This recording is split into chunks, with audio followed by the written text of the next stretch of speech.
قسمت می په حلالو کې روان کړی مولا، حرام فحشین می امان کړی مولا. الله یا الله، الله یا الله،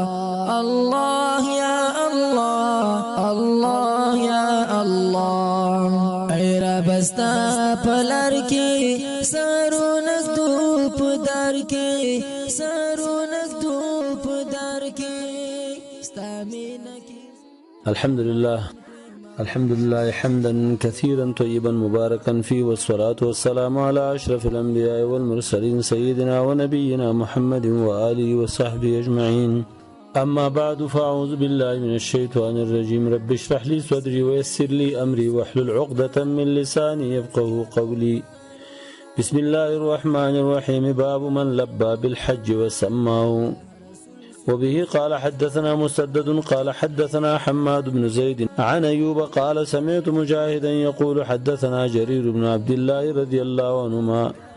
قدمنا مع رسول الله صلى الله عليه وسلم ونحن نقول لبيك اللهم لبيك بالحج، فأمرنا رسول الله صلى الله عليه وسلم فجعلناها عمرة. امام بخاری په کتاب الحج کې 15 ترجمه الباب په دې قائمه چې باب دې په بیان د من لبى بالحج، چا چې تلبیه په حج سره ویلا وسماه او هغه معین ک، یعنی هغه حج معین او معلوم ک. او نو د دین اورستا د دې څه حکم دی چې دا بدلئی ای په خپل ځبانه پریدي. په دې باب کې حدیث مسدد ابن مسرهد راوړي رحمت الله علیه چې هغه استاد حماد ابن زید دی رحمت الله علیه، او داغه استاد ایوب دی ایوب سختیانی رحمت الله علیه. هغه ما د مجاهد رحمت الله علیه اوریدلی دی، مجاهد ابن جبر المخزومی په تفسیر کې لوی امام دی. هغه چې ما ته حدیث جابر بن عبد الله رضی الله تعالی عنهما بیان کړی دی چې موږ د رسول الله صلی الله علیه و علیه وسلم سره راغلو په حجۃ الوداع کې، ونحن نقول او موږ دا ویل چې لبیک اللهم لبیک، لبیک بالحج، یعنی حج معلوم کو متعینم. نو فامرنا رسول الله صلی الله علیه وسلم امرو بفسخ الحج الى العمره، په فسخ کولو د حج عمره ته چا سره چې مالونه نه وو هدیه ور سره نه وي، لکه مخکې د حدیث تیر شوی دی. فجعلناها، نو دا حج منګو ګرځو عمره. باب امام بخاری کې خصوص باب من لبى بالحج. لبا معنا نیت د حج کړی دی، وسمه هو هغه معلوم کړم دی چې دا زمون حج دی، او دا غي سره بیا نبی رسول الله هغه ته امر وکړو چې دا عمره ته بدل کړي. باب التمتع علی عهد رسول الله صلی الله علیه وسلم. بل ترجمه الباب امام بخاری دی چې تمتع په زمانه د نبی رسول الله والسلام کې هم و، او په دې سره رد کول غواړي په هغه چا باندې چې هغه وي تمتع حج نبی علیہ السلام زمانہ کې نه دی شوی، رسول صحابه وکړه. حدیث پیش کې په دې باب کې فرمایي وبه قال حدثنا موسى بن اسماعيل قال حدثنا حمام عن قتادة قال حدثني مطرف عن عمران رضي الله عنه قال تمتعنا على عهد رسول الله صلى الله عليه وسلم فنزل القرآن قال رجل برأيه ما شاء. موسى بن اسماعيل تبوذکی وایي ما ته دا حدیث حمام ابن یحیی ابن دینار نقل کړی د قتاده ابن دعامه غوی چې ما ته دا حدیث مطرف ابن شخیر روایت کړی د عمران بن حسین رضی الله عنه قال عمران و تمتعنا، من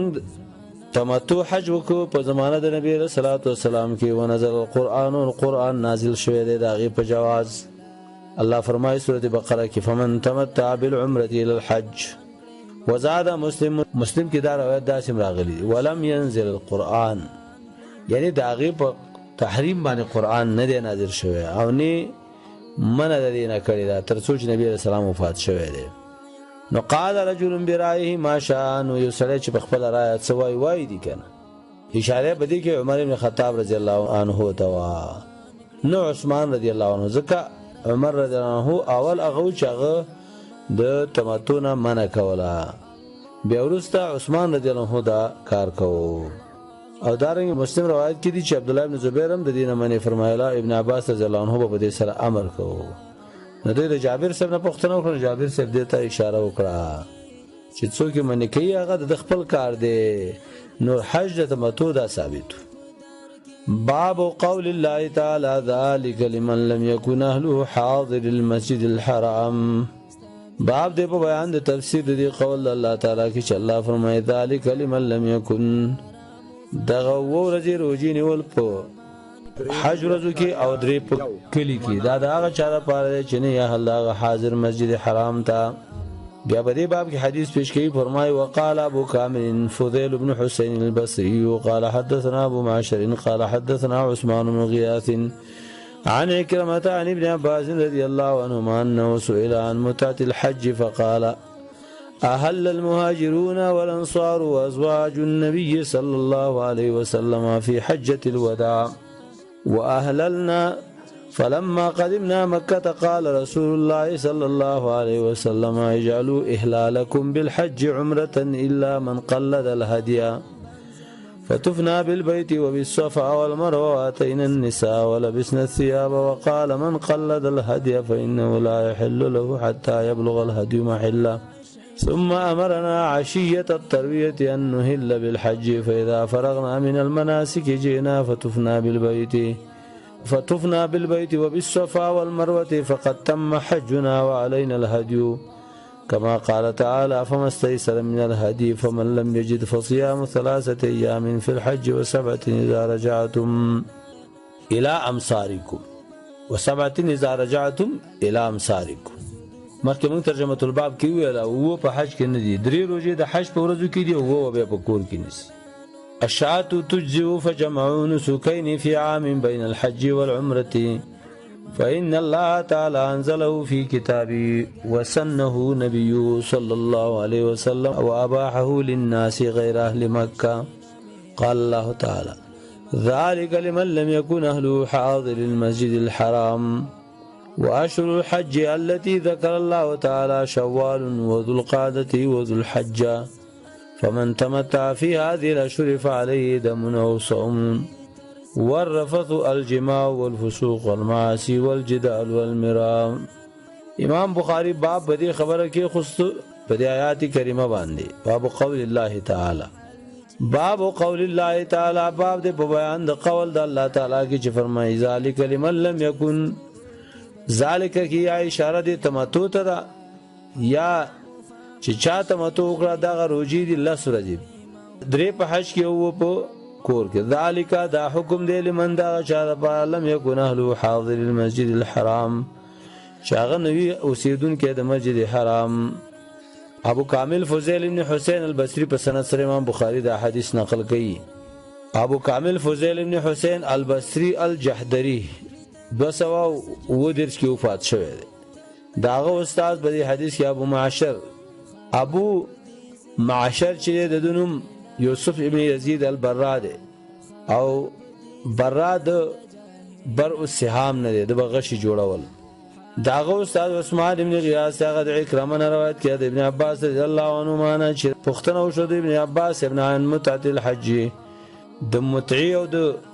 پیری غسلونه د حج په مراسمو کې یعنی د حج په ورځو او شپو کې متعه کول او مینس کې ځان حلالول د دې څه حکم دی. فقال ابن عباس ویل اهل المهاجرون والانصار په حج باندې आवाज اوچت کړ مهاجرین او انصار بیبیانو د نبی صلی الله علیه وسلم په حجۃ الوداع په حجۃ الوداع کې واهللنا منغم دغه आवाज اوچت کو نیته متړم. مخکې تیر شو چې صحابه درې تقسیمو په دې باب کې یو هغه خلکو چې احرام د حج او عمره دواړو کړو قرانو چې مالونه وسره بعض هغه چې فقط احرام د حج تړلو آی سره مالونه او بعض داسې چې هغه د عمره تړلو چاورته چې دی ورځ کې عمره نه کیږي نو هغه به ته حج بعض تش د حج نه تړلو هدیه وسره نه وي.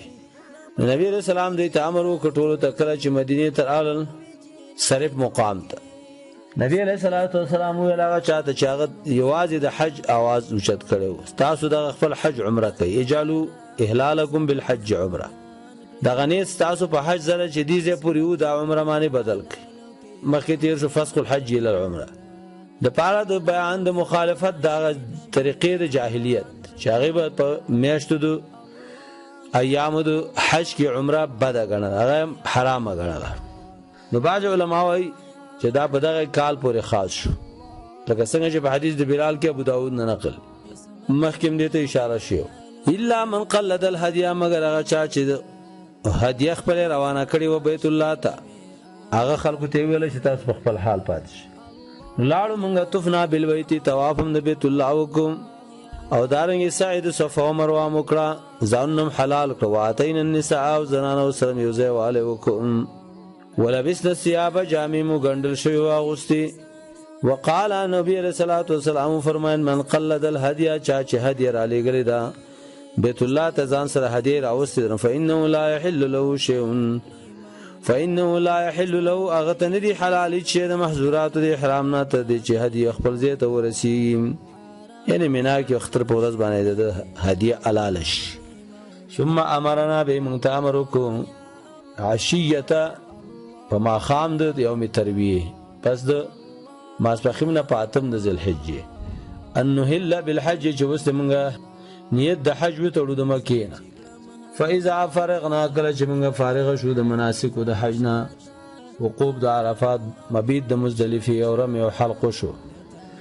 جینا مونږ رالو فتفنا بالبیت، مونږ طواف د بیت الله وکړو، طواف افاضه، او دارنګ صفا او مروه باندې مو سعی وکړه. فقط تم حجنا، نو حج زمونږه پوره شو. دا فقط تم حجنا ورسته تر دې پورې دا موقوف د ابن عباس رضی الله عنه پورې، او د اول نه تر هغه پورې هغه مرفوع. وعلينا الهدي، وبمون باندې هدی وي، ځکه چې قران کې دي کنه فمست اسلامي الهدي، چې د تاکم تمتع کړی دا نو د باندې دم دې دم د جبران، چې کله احرام بالحج وتړي او به بدا تمتع کی، او به احناف علما دي ته دم د نسک وي لکه وصحیه. فمن لم یجد، چاته چې هدیه پیدا نشو، فصيام 3 ایام فی الحج، لازم دی بده باندې روزي نیول 3 په ورځو د ایامو د حج کې عملته رسته د احرام او مخکې د تحلل. مخکې د احرام نه د دې تقدیم به جایز نه دی، ځکه دا عبادت بدني دی، خپل وخت نه نشي مخکې کېده. البته د یوم عرفه نه مخکې مستحب دی چې داونی وشي، یوم عرفه به روزه کیږي نه. وقال ابو حنیفه، ابو حنیفه د عرفه د روزي نه نیول حاجانو د پاره دی، بغیر د حاجانو به دی ګډیر غټ ثواب دی، یو کال تیر شوی یو کال روان ګناونه الله معاف کوي. وقال ابو حنیفه رحمت الله علیه وی چې په دغه میاشتو کې بس نیسی، او غوړه دا چې ووم د ذل حجه او اتمه نه هم ونیول شي، د اختر ورځ او ایام تشریق هغه کې به نه نیسی. بعض علما وايي چې ایام تشریق مسر نیول کی، ځکه ټول ذل حجه وخت دی بس. وسبت اذا رجعتم، و چې کله تاسو خپل خارون ته واپس شئ به روزه ونیسئ. او به ویلا شات تجزی، بزه چې دا چیلې ملې دا په دې دم کې د تمتع کافی ده، دا جمله حالیه ده بدون واو راغلی ده، او دا تفسیر د ابن عباس رضی الله تعالی عنہ نقل. نو فجمعوا نسکین، دی جمع کړل 2 عبادتونه، عمره او حج، فی عام په یو کال کې. فجمعوا نسکین فی عام بین الحج والعمره، جمع د نسکین وکړه په یو کال کې په مابین د حج او عمرې نه دواړه وکړه. دا اصل کې بیان دی. نسک چې د عبادت ته وای، ناسک عابد ته وای، تنسک تعبد. فإن الله تعالی انزله، ذکر الله دا جمع بین الحج والعمره نازل کړی په خپل کتاب کې، فرمایي فمن تمتع بالعمره الى الحج وسن ورواغر زول د نبی صلی الله علیه وسلم، ځکه صحابه ته امر کړی دی. واباحه للناس، خلقو ته جایز کړی دا تمتع، پس د دې نه چې خلقو عقیده و د دې د حرمت چې په میاشتو د حج کې عمره صحیح نه ده، او جاهلیت والاو دي ته افجر الفجور ویلا. غیر اهل مکه، غیر د مکی والاو نه هغه باندې په دې باب کې بیا دم نشته. قال الله عز وجل، الله فرمایي ذالک، اشاره د حکم مذکور ته پنځ د شوافیو، او ذالک کی اشاره د تمتع ته پنځ د امام ابو حنیفه رحمت الله علی الجميع، زکه چې تمتع او قران د مسجد حرام والاو د مکی والاو لپاره پنځ د احناف باندې نشته، چې دغه نظر د ابن عباس یې نو دې ذالک اشاره کې د دې مذاهب او اختلاف. شوافی رحمهم الله وایي چې ذالک کی اشاره د حکم مذکور ته چې کومه د تمتع ده، او دارنګ کوم حکم چې ذکر شو د روزو پر رابطه. او احناف حضرات وایي ذالک د تمتع لمن دا چا فرض لم يكن اهل حاضر المسجد الحرام چنی اهل او کور دا حاضر دیرا اوسیدون کې په مسجد حرام کې. واشهر الحج التي ذكر الله تعالی ومشت د حج کې الله ذکر کړی په دې آیات کې چې الحج اشهر معلومات. ابن عباس وی شوال ذو القعده او ذو الحجه دام به ذو الحجه لسرزي او دا د جمهور قولم. فمن تمتع في هذه الاشهر چاش بدی دو مشت ول سورزو کې تمتع کړه فعلی دم او به حج یعنی عمره وکړه ځان حلال کو به حج نه ته تړ پاتم ورځ نو په د باندې دم دی روزه دم درې ورځې په حج کې وو کله چې واپس شي کدا عاجز دي هدیه نه اول هدیه د دم دی مال کمال نه لري نبي په د باندې لس روجي دي درې د حج په ورځو کې او چې کله خپل بلاد ته راوګرځي. بیا عبد الله ابن عباس تفسیر کوي د دې چې ورفسو الجماع آیات کې چې فلا رفث ولا فسوق ولا جدال فی الحج رفث معنا د جماع او دا غرنګي د جماع مربوط خبره کنزل بدرد. فسوق چې هغه معاصی او جدال چې هغه جګړه. باب الاغتسال عند دخول مکه ته باب دې په بیان د غسل کولو کې چې کله مکه ته داخليږي کله چې مکه ته داخليږي غسل وکړي. وبه قال حدثنا يعقوب بن ابراهيم قال حدثنا ابن علي قال اخبرنا ايوب عن نافع قال كان ابن عمر رضي الله عنهما اذا دخل ادنى الحرم امسك عن التلبيه ثم يبيت بذيتوان ثم يصلي به الصبح ويغتسل ويحدث ان نبي الله صلى الله عليه وسلم كان يفعل ذلك. يعقوب ابن ابراهيم الدورقي په سند سره امام بخاري دا حدیث نقل کړي د ابن علينا اسماعيل ابن ابراهيم ابن سام ابن عليا د مور نوم دی. قال اخبرنا ايوب د استاد ايوب سختياني دغه د نافع روایت کوي چې ابن عمر رضی الله عنهما مولا دی. هغه کان او ابن عمر رضی الله تعالی عنهما اذا دخل ادنى الحرم کله چې نږدې ورسېد داخل بشا غزیه ته نږدې حرم ته نو هم سکانی تلبیه نه وبن شو ثم یبیت بذیتوا به بذیتوا مقام کې شپه وکړه مکه ته نږدې ذیتوا د غلاقینم دی. ثم یصلی به دالته منځو کو د سحر او اغتسل او غسل به وکړو د حرم ته داخله درو د پاره. وکانه او ابن عمر رضی الله تعالی عنهما چې دا خبره به کوله چې نبی صلی الله علیه وسلم کان یفعل ذلک دا ما چې څنګه کارو کو د شان کار به کوو هغه خو اشد اتباعا برسول الله صلی الله علیه وسلم. عبد الله بن عمر سے چې کوم ځای کې نبی علیہ الصلوۃ والسلام شپه کړي والته د شپه کوله پاتې کېدل. نذالک کی اشاره ده مذکور امساک ته د تلبیه او شپه او غسل فزیت وا مقام کې نو غسل مکه ته د دې لپاره دا غسل چې کوم ثابت شو نه د وجه امام بخاری په ترجمه الباب کې خو دا غسل د سحر مانځنه د دې لپاره چې دا د سحر مانځنه وروسته بیت الله شریف ته نو د دې لپاره غسل ثابت شو چې باب کې خو باب الاغتسال عند دخول مکه او هغه وخت کې مکه نه مراد د مکه حرم دی چې د مکه د حرم نه بار بدا پاتې کېده او چې کله به د مکه حرم ته داخلي دو غسل به کول د عزت د وجه. باب دخول مکه نهارا او لیلا خو خد مکه ته د شپې نه وځي کده ورځي استحباب دواړو کېشته. بات النبي صلى الله عليه وسلم بزيتون حتى اصبح ثم دخل مکه دا روایت هم ثابت ده چې نبی رسول الله شپه تیر کړه د زیتوا مقام کې به ساره پورې به مکه ته داخل شو. ابن عمر سره هم دا ثابت شو مکه تیر شو. وبه قال حدثنا مسدد قال حدثنا يحيى عن عبيد الله قال حدثني نافع عن ابن عمر رضي الله عنهما قال بعث النبي صلى الله عليه وسلم بزيتون حتى اصبح ثم دخل مكه وكان ابن عمر رضي الله عنهما يفعلوا. دا حدیث مخکې تیر شو چې نبی رسول الله د شپې پاتې ش زیتوا مقام کې تر سحر او به مکه ته داخل شو. ابن عمر هم داسې کول. مسلم کې بیا بالکل بده باندې صراحت شوه ده په سند د ایوب سره د نافع نه اللفظ دار چې کان لا يقدم مکه ته عبد الله بن عمر سن رات الا بات بزيتون مگر زیتوا مقام کې به شپه تیر او تر سحر ويغتسل به غسل کو ثم يدخل مکه نهارا به مکه ته د ورځې داخلي ده. البته په عمره الجعرانه کې ثابت دي چې نبی رسول الله صلی الله علیه وسلم ملګرو سره د شپې داخل شوی دی غیر د دې نه به ثابت. نو ترجمه الباب د بخاری په دی و چې شپه ورځ په دې کې برابر ده دا چې څوک د شپې ممانعت وي نو هغه دلیل نشته.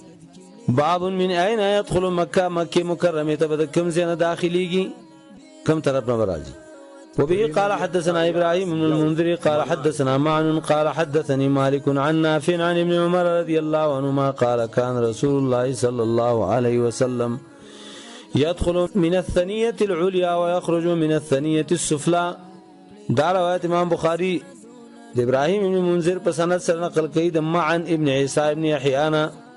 چې داغه استاد امام مالک دغه د نافع نه روایت کړي. هغه د ابن عمر رضی الله تعالی عنهما هغه فرمایي چې رسول الله صلی الله علیه وسلم داخله د مکه ته من الثنیه العلیا داغه کندو برنینا چې د مکه د مقابر سره محسب په خوا کې ثنیه هر کندو ته وایي چې د دوه غرونو منځ کې دوه غونډو منځ کې او یخرجوا تبع پیغمبر اسلام من الثنیه السفلى هغه کندو نه چې هغه د مکه په لاندې برخه کې پکې نګر چاپیر غرونه دي کنه نو د بره طرف نه وبره داخلي ده او د بل لاندې طرف نه بوت. نو بل باب دی باب من اين يخرج من مکه د مکه نه به کوم ځای نه وځي. په دې باندې حدیث د مسدد امام بخاری راوړي فرمایو به قال حدثنا مسدد بن مسرهد البصري قال حدثنا يحيى عن عبيد الله عن نافع عن ابن عمر رضي الله عنهما ان رسول الله صلى الله عليه وسلم دخل مكة من كداء من الثنية العليا التي بالبطحاء ويخرج من الثنية السفلى. قال أبو عبد الله كان يقال هو مسدد كاسمه. قال أبو عبد الله سمعت يحيى بن معين يقول سمعت يحيى بن سعيد يقول لو أن مسددا آتيته في بيتي فحدثته لاستحق ذلك وما أبالي كتبي كانت عندي وعند مسدد. امام بخاری دا روایت د مسدد ابن مسرهد بصری نقل کړي چې داغه استاد یحیی بن سعید قطان دی وغد عبید الله ابن عمر العمرین روایت کړي هغه د نافع نه د عبد الله ابن عمر رضی الله عنه چې رسول الله صلی الله علیه وسلم مکه ته داخلي من کدا انداغه کاندو د ثنیه العلیانا چې په بطحا کې او تبع من الثنیه السفلى اغلاندنی کاندو باندې چې هغه اوس ټول دغه آثار ختم دي دغه وخت معلومېدل. ثنیه السفلى د شعب شامیین سره د جبل قعیقعان سره. قال ابو عبد الله امام بخاری وی کان یقال هو مسدد چې د تسدید نه په معنا د احکام او محکم سره راځي. مسدد په حدیثو کې د محکم د قسمه لکه نوم چې څنګه دی د کې اصل کې توثیق د مسدد مؤلف کول غواړي او به واځي په خپل توثیق هم کفایت نه کوي بلکې ابن معین نے دا توثیق نقل کړي. نو ویل قال ابو عبد الله سمعت يحيى بن معين. ابو عبد الله وی د خپل استاد يحيى بن معين نوم موریدلی دي چې دا امام دی په جرح او تعدیل کې. هغه ول چې ما د يحيى بن سعيد قطان نوریدلی یقول هغه ول لو ان مسددا اتيت في بيتي کوم مسدد ته کور ته ورشم د پاره د حدیث اغستلو نه د دې مستحق دی دونه مضبوط امام دی په حدیث کې او به زما پروانشته کتبی کانت عندي او عند مسدد چې زما کتابونه او کتابچه زما سره یو کده مسدد سره نو دا غایت فی التوثیق نو مسدد. وبه قال حدثنا الحميدي ومحمد بن المثنى قال حدثنا سفيان بن عيينة عن هشام بن عروة عن أبي عائشة رضي الله عنها أن النبي صلى الله عليه وسلم لما جاء إلى مكة دخل من أعلى وخرج من أسفلها. دا روایت د حميدي په سند سره امام بخاری نقل کوي. حميد بن ابو بکر عبد الله بن زبير محمد بن المثنى العنزي البصري د استاد دی وغد سفيان بن عيينة وغد هشام بن عروة وغد عروة بن زبير او وغد عائشة رضي الله عنها دا روایت نقل کوي چې نبی صلی الله علیه وسلم کله چې راغی مکه ته داخل شو من اعلى دبر کندونه وته من اسفل عدلان طرفنا. وبه قال حدثنا محمود بن غيلان المروزي قال حدثنا ابو اسامه قال حدثنا هشام بن عروة عن ابي عائشة رضي الله عنها ان النبي صلى الله عليه وسلم دخل عام الفتح من كداء وخرج من كداء. دا فرق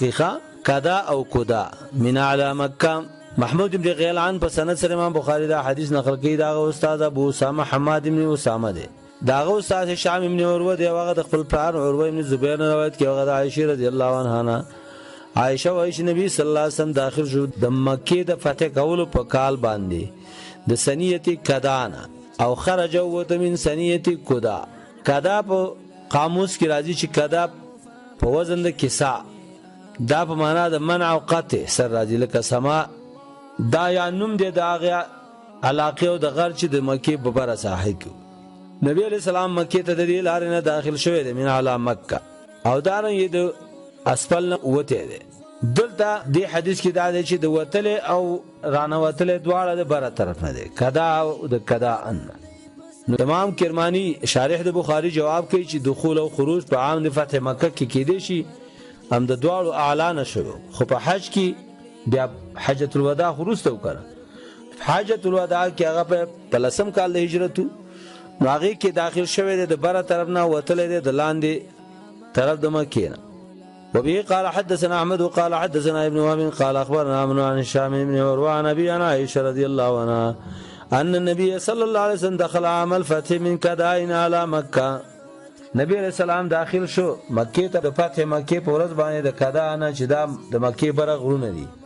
هشام وی وکانه عروه يدخل على كلتيهما، عروه ابن زبير به د دوه نه داخلي د کدا او د کودا نه، واکثر ما يدخل من کدا، اکثر د کدا نه داخلي ده. وکانه تقربهما الى منزلي، کدا داغه کور ته نږدې، یعنی جمع هم داش شو چې د دوه نه داخل شوی دی، هم د کدا نه هم د کودا نه، او اکثر د کدا نه ذکر راته چالته کور نږدې. وبه قال حدثنا عبد الوهاب قال حدثنا عاصم بن هشام بن عروه دخل النبي صلى الله عليه وسلم عام الفتح من كدا ومن على مكه كان عروه اكثر ما يدخل من كدا وكان اقرب ما الى منزله. عبد الله بن عبد الوهاب الحجي البصري نه امام بخاری دا حدیث نقل کړي د عروه ابن زبیر په سند سره. عروه وی داخل شوی د نبی صلی الله علیه وسلم د مکې په ورځ فتح باندې د کدا نه د عالم د مکې نه، او کان عروه اکثر ما يدخل من کدا، عروه هم د کدا طرف نه داخله ده. وکان اقرب ما الى منزلي، دا دواړه د کور ته نږدې. نو بیا دلته دا حدیث مرسل شو، مخکې به کې عائشه رضی الله عنها راغله. بل او ذکر کوي امام بخاری چې حدثنا موسی قال حدثنا وهيب قال حدثنا هشام بن النبي دخل النبي صلى الله عليه وسلم عام الفتح من كدا وكان عروه يدخل من كليهما واكثر ما يدخل من كدا اقربهما الى منزلي.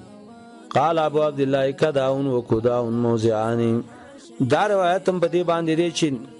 نبی رسول الله د فتح مکه په ورځ باندې داخل شو د کدا نه، او عروه هم د دې نه داخلي د دواړو نه، اکثر به د کدا نه داخلي ده ځکه دا د منزل ته نږدې. ابو عبد الله امام بخاری وایي چې کدا او کدا د دوه ځای نه دي. باب فضل مکه وبنيانها وقوله تعالى واذ جعلنا البيت مثابة للناس وامنا واتخذوا من مقام ابراهيم مصلى وعهدنا الى ابراهيم واسماعيل ان طهرا بيتي للطائفين والعاكفين والركع السجود. وإذ قال إبراهيم رب اجعل هذا بلدنا آمنا وارزق أهله من الثمرات من آمن منهم بالله واليوم الآخر قال ومن كفر فأمتعه قليلا ثم أضطره إلى عذاب النار وبئس المصير.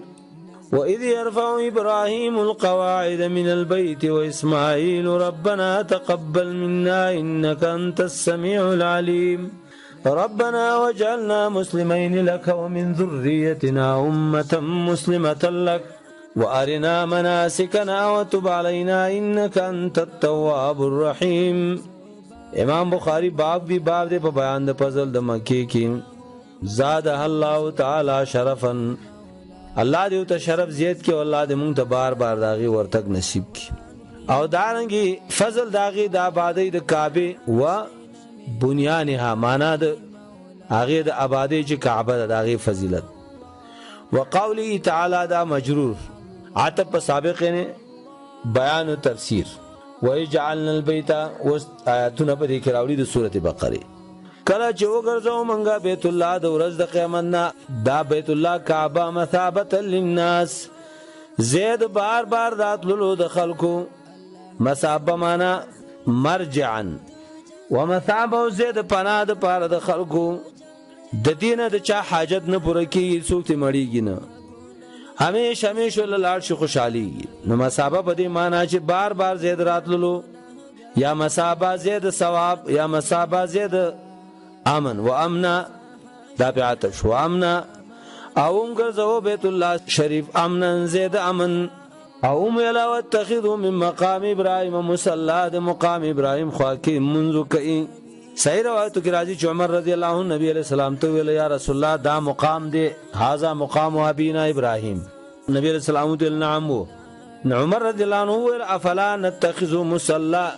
دیږي کې موږ منځونو کو، نو الله د آیات نازل کړو اتخذوا من مقام ابراهيم مصلى.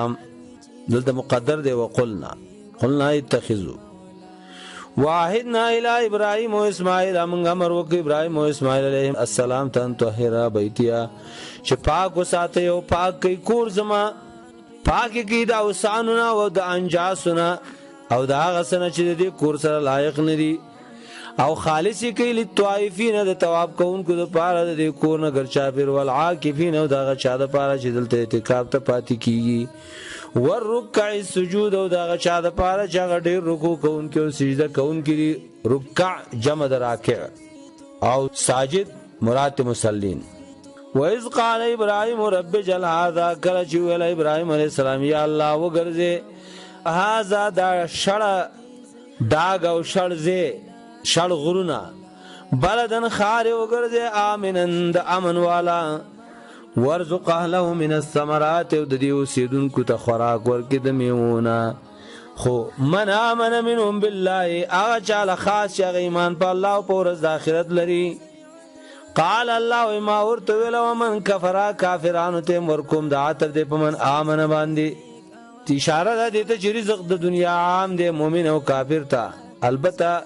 تقدم او امامت په دین کې کافر ته نه دی حاصل هر چې کافر دی فومت قلیل هغه تلغوندي پیدا ورکوم د خپل وخت پوري چې څومره د نیټه دا ثم استروا به وجنمو په دې کو باندې بوزم ال عذاب النار عذاب د ورته وبسل مسیر ډیر بد دی دا جهنم زید ورتللو وَإِذْ يَرْفَعُ إِبْرَاهِيمُ الْقَوَاعِدَ کله او چتول ابراهيم عليه السلام بنیادونه د بیت الله من البيت د بیت الله او اسماعیل علیہ السلام هم دا اوچتولی هغه ولتیږي ورکولی پلار دیوال جوړو نو پس د جوړولو نه دواړو ویل ربنا تقبل منا یا الله دا جوړخ د بیت الله ستاسو کور د موږ نه قبول کړي د الله کور جوړ کو صلی ته سوال کوي چې الله تیرانه قبول کړي ولی زکه چې الله دار چانه عمل نه قبلې نه چاته په عمل کې ضرورت لري تب عملم کې او تب دوام کې چې الله به تیرانه قبول کی دا به منځو کې به بو امین دوا د خیر برو بخیر الک الله ته سوالو کې چې الله می دا منځ قبول کی عمل کې دا عمل لرسب الله ته سوال کې چې الله دا عمل می قبول کی ځکه الله چې ته ته ضرورت نه لري ان الله لغنی عن العالمین نو دا سنت ابراهیمی دی ښا ابراهیم او اسماعیل علیهما السلام د الله کور جوړ کو د الله په امر او د الله په خودنه جوړ کو به واجی ربنا تقبل منا اے رب زمونږه قبول کی دمغه نه دا جوړونه د بیت الله شریف انک انت السمیع العلیم یا الله یقینا تار ساور او تپار سباندې پویږي ربنا وجعلنا مسلمین لك یا الله موږ ګرځې تا ته خالص تابعدار ومن ذریتنا زمون د اولادینم تا ته خالص تابعدار جوړ کی یو امت مسلمه لکا چغتا ته تابع او منقاد وی وارنا مناسکنا یا الله وخه مونږ ته زمون د حج اعمال زمونږه عبادت بنا په شریعت کې په نقل الله به خی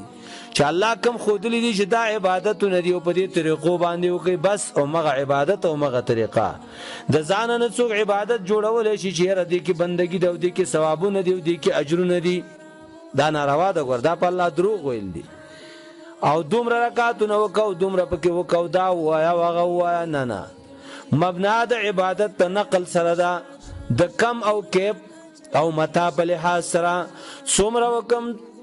سرنګي وکم او څو وخت وکم د دې درې واړو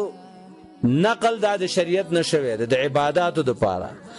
کم عبادت وکم سرنګي وکم څومره وکم په کم وخت وکم دا ټول مبني دي په نقل دا ټول دنیا او د ټول دنیا مسلمانان چې راغون شي د سحر مون 3 رکعات کول نه شو د ماخام څلور کول نه شي بس شریعت کې وختونه معلوم دي کیفیتونه طریقې معلوم دي او کمیت څومره وکم دا معلوم هر نامنا سکنا مونږ ته زمونږ د عبادتو طریقې او زمونږ د حج طریقې او زمونږ د علاله کې طریقې مونږ تراوخه ټول معنی مفسرون کړي روایتو کې راځي ابراهيم عليه السلام چې کله د بیت الله د جوړېدو نه فارغ شو عبد ابن حمید ابي مجلس نه دا روایت نقل کړی دی جبريل عليه السلام وتراغه د بیت الله شریف د طواف طریقې او ته خودل او طواف په ور باندې وکړل صفا او مروه کې سعی ور باندې وکړو به عرفات ته بوتو ورته ویل عرب ته پوښ ویل وو نو دیو جن عرفات علماء وی عرفات وای بیا د عرفات مزدلفه تر اكو شو نو چې کله مینا تر ورسل د غزه کې شیطان ول مخل راغې نو جبرئیل علیہ السلام و کانی راغسل او ابراهیم علیہ السلام ته ویل په دې و کانو باندې شیطان ولا او د هر کانی سره الله اکبر ویوم نو دا سنت ابراهیمی پاتې وتب علینا یا الله تمنګ باندې رجوع کې زمونږه توبه قبول کړي الله مونږ نه کې افراط او تفرید شوی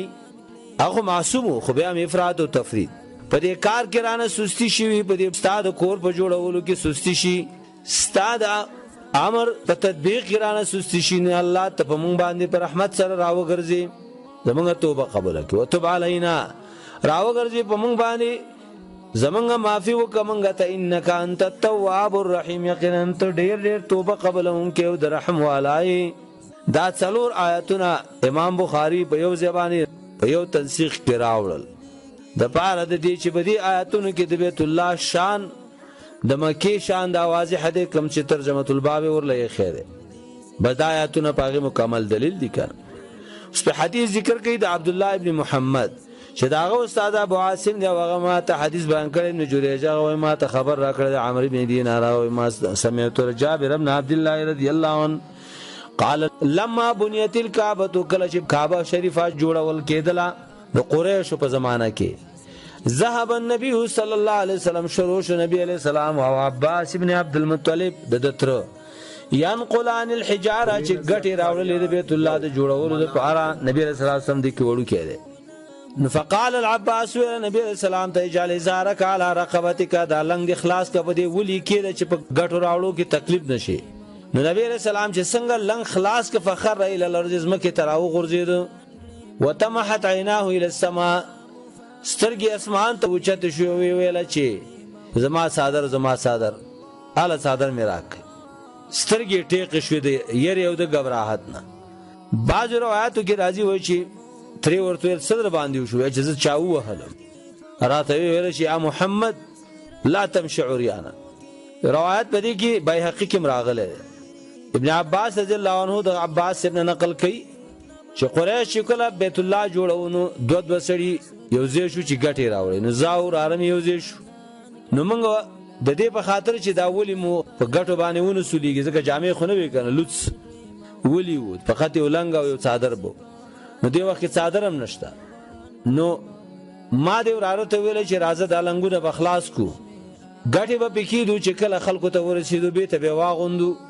د غرنم ګټي راوړل کړه نو دا زما مخې ته روانو ناڅ په راو غورځید سترګې اسمان ته ټیخ کړې ما وتل ولی وراره اول نهیت انا مشي عریانا زمن شوم د دینه چې زدي عریان وګرځم بعض روایتو کې راځي تبرانی کې شته چې لکمنی لاکم لکمتن شدیدا په چپېړه یو کسو عالم ډیر سخه او ماته ویل اوشت د علیکې زاره کلنګ دی وتاړه نو معلومیږي دا چې نبی رسول الله والسلام د نبوت نمخ کې محفوظ ساتل شوی دی نو فقال نبی رسول الله خپل تر عباس په دغه وخت کې ویل ارینی زاری ما تخپل لنګ را کاله لا لنګ میرا وخت وڅش راک فشدوا علی بیت بزام باندې وتړو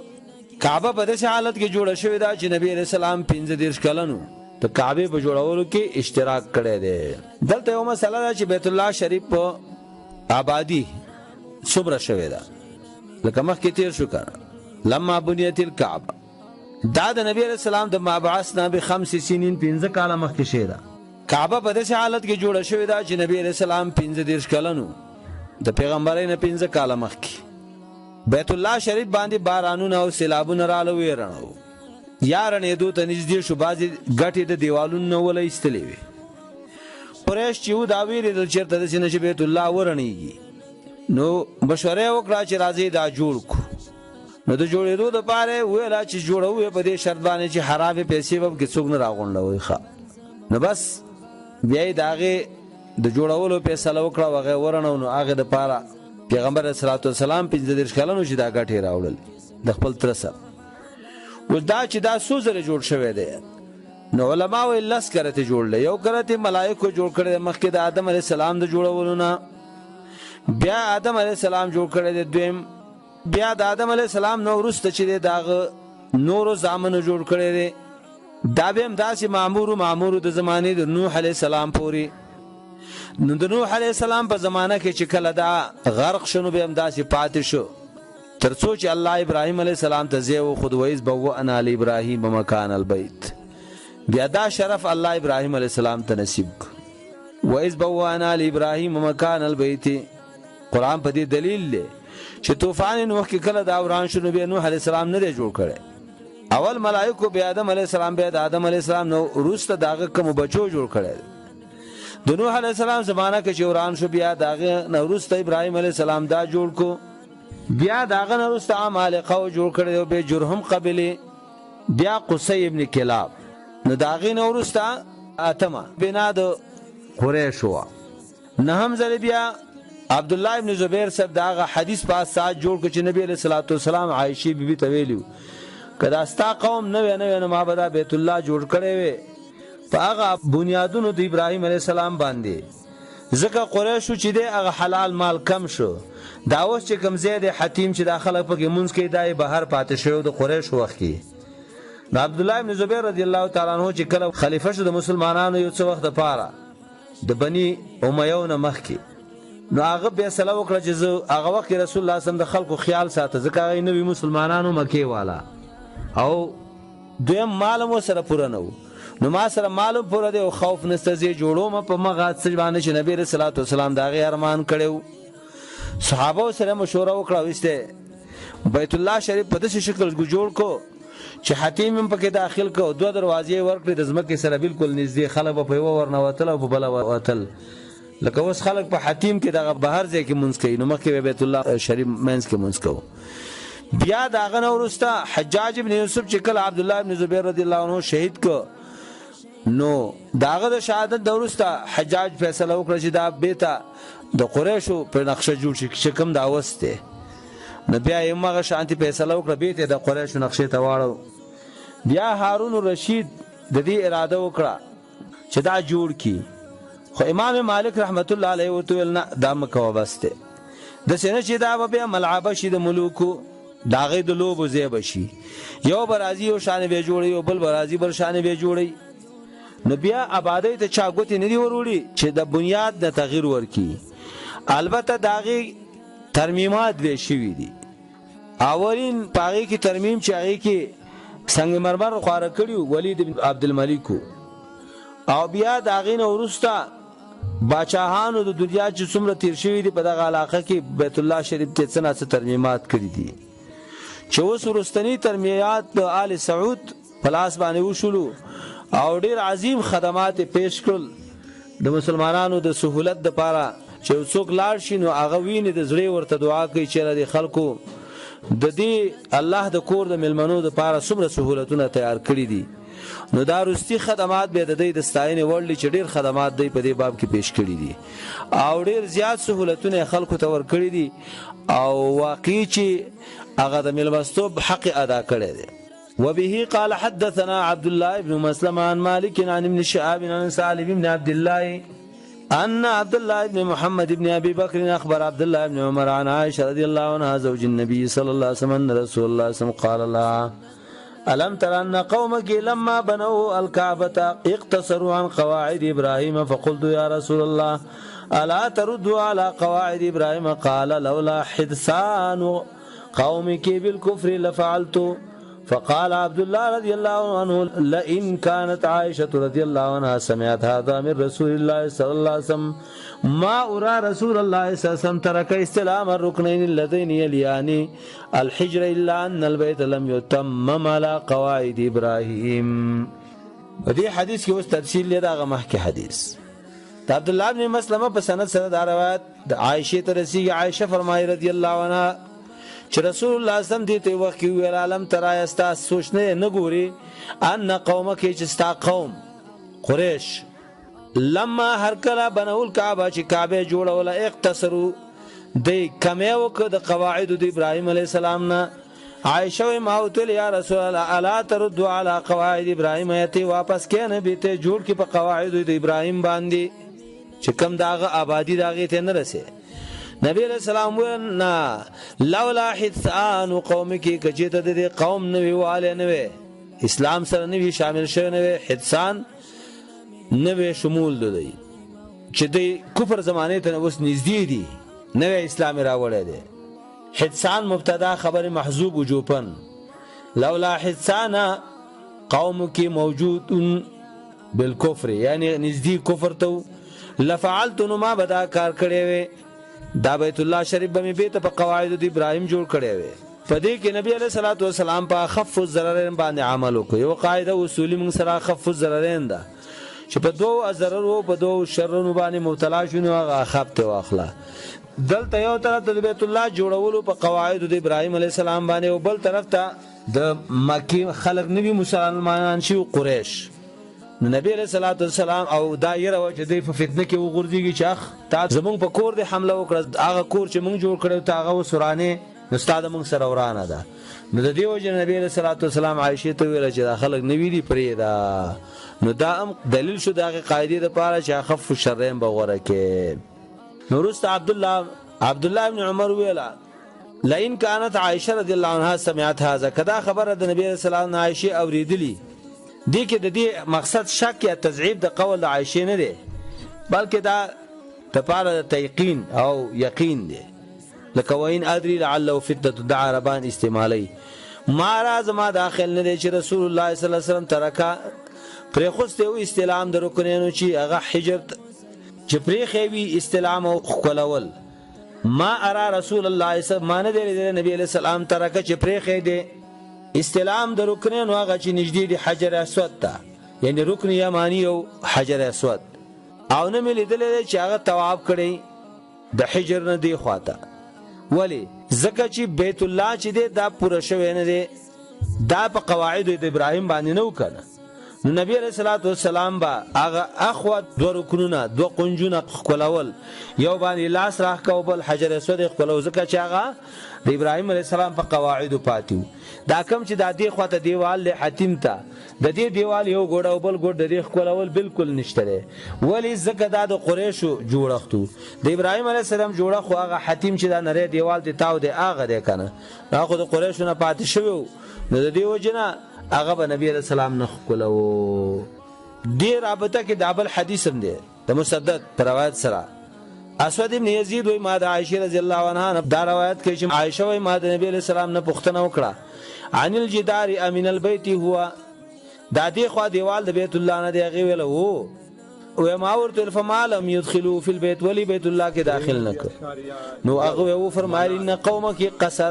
قصرت بهم النفقه ستا قوم ته نفقه کما شو نو ما ورته فما شان بابه مرتفع ولي دروازه اوچته ده نو قال نبی علیہ السلام ویل فعل ذلك قومك دا خود قوم د دې لپاره وکړو ليدخلوا من شاء ويمنعوا من شاء چې بیت الله ته نه باسي څوک چې خوخي او تمنه کې د نوتونه چې څوک خوخي دا قریش خپل دبدبه او د خپل سیاست لپاره دا کار وکړو ولولا ان قومك حديث عهد بالجاهليه کستا د قوم زمانہ جاهلیت ته نږدې نه وي او زه یریدلې د دې خبرې نه چې د دې زړونو ناشنا دي نو دا خبره په بده ولګي ان ادخل الجدر في البيت چې زه د پاتې دیوال نو بیت الله کې داخل کم وان الصق بابه بالارض او د دروازې د زمکه سره ولګوم نو ما به دا کار کړی خود دې وجه نه چې دا خلک نیوي دي نو د سینې چې جنجال جوړ شي به په دې باب کې دابل روایت هم د عائشه نه عائشہ وای ما ته رسول الله سم ویلا لولا حداثت قومك کستاد قوم نه والے نه د کفر زمانه ته نږدې لنقصت البيت بیت الله به رڼولې وي ثم لبنيت على اساس ابراهيم به ابراهيم عليه السلام په بنیادونو جوړ کړي وي فلی فإن قريش استخسرت بناو قریش باندې د دې جوړول کمبوت وک کم شو مصرف وسره نو د دې وجنه د حتیم تبار کو ول راځي لګي حساب تبار کو وجعلت له خلفا او ما به دروازه رستم ور کړی وي هشام روایت کړي یعنی جعلت له بابا خلفا ورسمه به دروازه ور کړی دیب سید ابل حدیث بمدغه بنا باندې حدثنا بیان ابن عمر دام د عائشه رضی الله عنها چې نبی صلی الله علیه وسلم ته ویل عائشه لولا ان قومك حديث عهد بجاهلیه کستا قوم جاهلیت زمانه ته نږدې نه ونه ما به امر کړی په بیت الله باندې فهودما وران شوی به صحابه به وران کړي وي فادخلت فيه ما اخرج منه ما داخل کړي په دې کې هغه حصہ چې د دینه بار پاتې شوی دا حتیم والزقته بالارض او دا دروازه به مې ولزمکه ته راخته کړي وي وجعلت له بابين دو دروازې به مې ور کړي وي بابا شرقيا وبابا غربيا شرقي او غربي دروازه فبلغت به اساس ابراهيم عليه السلام اساس د مې رسوله فذلك الذي فدا اغه خبر وا حمل ابن زبير رضی الله عنهما چې عبد الله ابن زبير په دې حمل مجبور شو دا باعث شو دا اغه د پاره دا دلیل شو چې دا بیت الله سکی علی هدمه فذلك الذي فدا حدیث او دا واقع اغه وا حمل ابن زبير چې باعث وګرځي د ابن زبير د پاره دا علی هدمه چې دا وران کی بیت الله شریف قال يزيد ابن رومان مخکې سند سره وشهدت ابن زبير حين هدمه زي ابن زبير رضی الله تعالی عنہ تعذر شو مکه چې بیت الله ورانه او به جوړو وادخل فيه من الحجر او حجر بګ داخله وقد رايت اساس ابراهيم ما د ابراهيم عليه السلام د زماني بنیادونه ولیدل حجارتن غټوي کاستمت الابل په شان د کوپ دو خانو ګرځي او دسي غوټي جرير وي فقلت له اين موضع كم زي کتال درو دي جرير خپل استاد ته وای جرير وای ما يزيد ابن رومان ته ویلا فقلت له اين موضعه قال اغرات ویلا اوريك هو الان وستخم فدخلت داخل شوم داغه سره الحجر حجر تفاشار الى مكان يوزيت اشاره ویلا ها هنا دي زه پوریو جرير وای فحاضرت ما اندازه وکړه د حجر نه د شپږ زراع او داغه په اندازه باندې ندی حدیث سره دا ثابت شو چې بیت الله شریف دا بیا عبد الله ابن زبیر سے خپل قواعد او هغه قواعد ابراهیمی باندې جوړ کړي دي ورسته په زمانہ د حجاج کې دا به تاسو شو بیا به ته ځړې نقشې ته وګرځي کوم چې دا وسنه دا وصلی الله تعالی علی خیر خلق محمد و علیه وسلم کړي ترسا د قبر لاړ معنا ماران باور کړي درسا ماران باور کړي درسا بد حال وی چې سرور کی بندیوان کړي مولا بد حال وی چې سرور کی بندیوان کړي مولا حرام فحاشین می امان کړي مولا الله